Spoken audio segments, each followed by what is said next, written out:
Nous allons résoudre étape par étape l'exercice de construction suivant. Dans un premier temps, on va construire le triangle ABD, tel que AB vaut 5 cm, AD vaut 6 cm et BD vaut 7 cm. Et dans un second temps, on ira construire le point C, tel que le quadrilatère ABCD soit un parallélogramme. Nous allons commencer par placer le point A. De ce point A, je sais deux choses. Je sais qu'il va se retrouver à une distance de 6 cm du point D et de 5 cm du point B. Donc je choisis, soit je construis le point B, soit je construis le point D. Ici, je vais construire le point B dans l'ordre alphabétique. Donc je sais que le point B se trouve à 5 cm du point A. Donc soit je prends ma règle, je mesure 5 cm avec ma règle et je place un point B à un endroit que je choisis. Soit je fais ça dans les règles de l'art, je prends un écartement de 5 cm avec mon compas, je rapporte la longueur ici en pointant sur le point A, et je sais que le point B, je peux le choisir n'importe où sur ce cercle-là. Je n'appuie pas sur mon compas, je ne sais pas si vous voyez le cercle que je viens de tracer, moi je le vois, j'ai très peu appuyé. Je place le point B n'importe où sur l'arc de cercle tracé. Ici, je choisis de prendre mon point B. Certains d'entre vous sont allés directement chercher le point B avec la règle en prenant un écartement de 5 cm. C'est toléré. Ici, j'ai mon segment AB. Maintenant, il me faut chercher le point D. Le point D, j'ai deux informations à son sujet, sinon je ne pourrais pas terminer l'exercice. Je sais qu'il se trouve à 6 cm du point A et en même temps à 7 cm du point B. Cela signifie que mon point D se trouve sur le cercle qui pointé en A, centré en A, et qui a un rayon de 6 cm. Donc je prends sur ma règle un écartement de 6 cm, je le pointe en A, puisque c'est AD qui vaut 6 cm, et je fais un grand arc de cercle. Sans appuyer sur mon compas, on voit à peine le trait, mais il est là.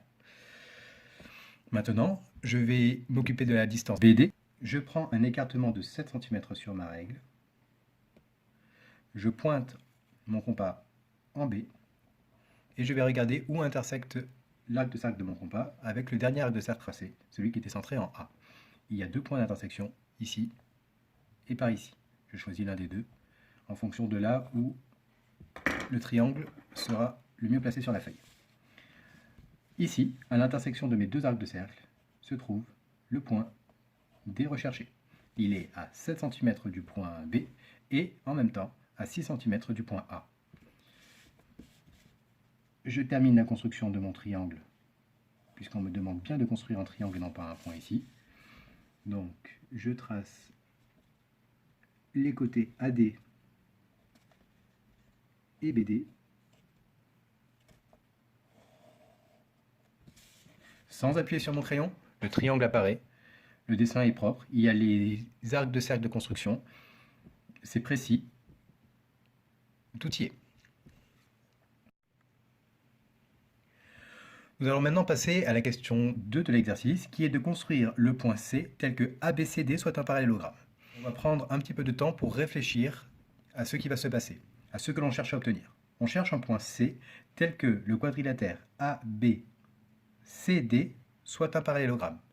Donc, si je veux respecter le nom de mon parallélogramme, le point C doit se situer quelque part par ici, dans cette zone-là. Donc, je sais que je ne vais pas partir de ce côté-là, je sais que je ne peux pas partir de ce côté-là. Donc, il y a plusieurs méthodes pour construire un parallélogramme, on en a vu plusieurs en classe. On peut utiliser soit le fait que le parallélogramme a des côtés 2 à 2 parallèles, soit qu'il ait deux côtés parallèles et des côtés de même longueur 2 à 2. Mais je vous avais dit que la méthode la plus efficace, la plus simple et la plus précise en même temps, qui n'utilise que le compas, est celle où on reporte la longueur AD depuis B et la longueur AB depuis D. Donc nous allons faire ça, ça va prendre quelques secondes. Je pointe en A, j'écarte jusqu'en B. Ici sur mon compas, j'ai la longueur AB qui vaut 5 cm d'après la question 1, mais peu importe, je n'ai plus besoin de la longueur, je reporte des mesures. Je construis un grand arc de cercle dans la région où je sais que va se situer mon point C. Je prends la longueur AD,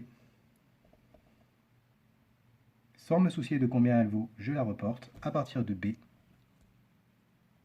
Et je vais chercher maintenant le seul point qui intersecte mon arc et l'arc que je viens de construire à partir du point D. Je n'appuie pas sur mon crayon, le point C se situe ici. Puisque AD, la longueur AD se retrouve en BC et que DC se retrouve en AB, je suis sûr d'avoir un parallélogramme. Puisqu'on vous demande de construire le point C, on ne vous demande pas de construire le parallélogramme ABCD. Cependant, ça peut avoir l'intérêt de le tracer afin de s'assurer que le nom du parallélogramme est bien celui que l'on cherche, c'est-à-dire ABCD. L'exercice est maintenant résolu.